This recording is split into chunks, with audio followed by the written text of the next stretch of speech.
Welcome back to the program. Online piracy costs the entertainment industry millions of dollars in losses, and the industry is fighting back and going after the offenders. But it's a never-ending battle. So is there a better way to fight piracy? Well, our guest this morning, Matt Mason, has a possible solution.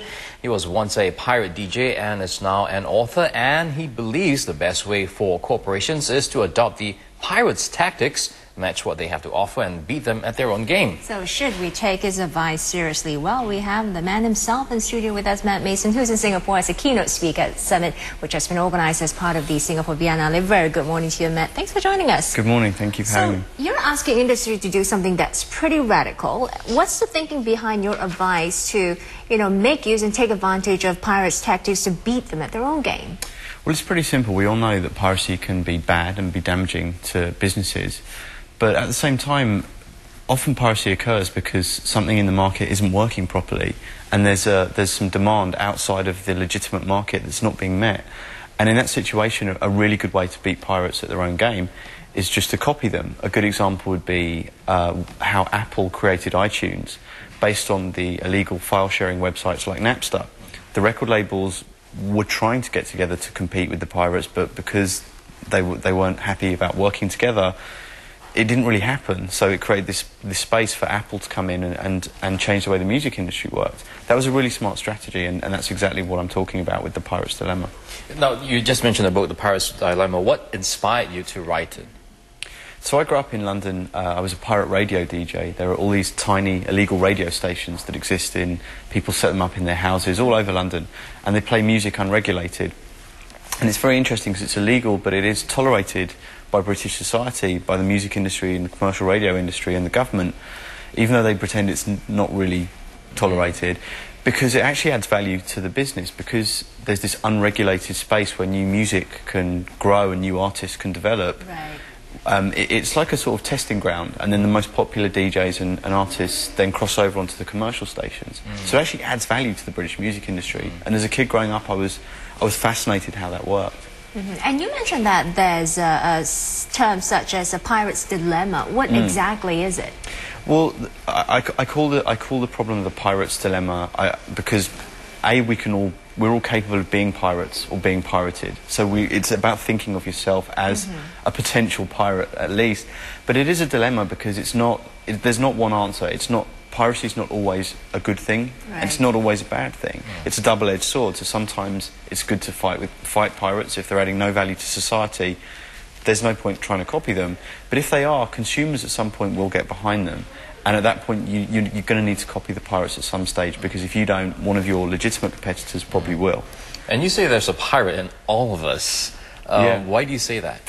I think it's part of the human condition. I think we always need to be able to have people in society who will look at the rules and find ways around them and ways of doing things differently.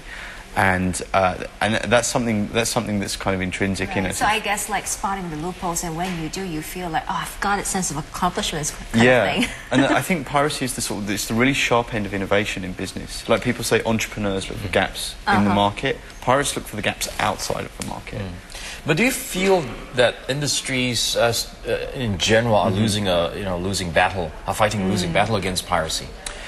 No, I don't think they are. I think if you look at a lot of industries that are under threats from pirates, I work with a lot of the studios in Hollywood, and things are bad in Hollywood. I live in New York, and last summer in New York, the pirate DVD sellers down in Canal Street were complaining that people downloading movies at home was hurting their business.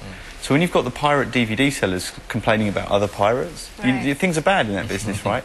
But last summer was Hollywood's first $4.1 billion summer at the box office. It was their largest take ever, because people are buying experiences from Hollywood, and you can't get that experience from a pirate DVD. Right. So they're kind of insulated to that problem at the moment. Maybe at some stage they will need to change their strategy with releasing DVDs at the same time as films are in theatres, but wherever piracy exists, there's an opportunity for legitimate companies. You talk about strategies, how some companies can adopt them, and your book describes of a game theory. So how does this model of yours help companies deal with piracy? Well, I base the Pirates Dilemma on a part of game theory called the Prisoner's Dilemma, which is a simple game which basically says refers to a situation where you're kind of in a bit of a bind. You know, you're between a rock and a hard place, and I think that's where companies are with piracy today. We're in this.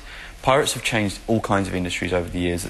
Piracy, the record industry was founded on piracy. Hollywood was founded on piracy.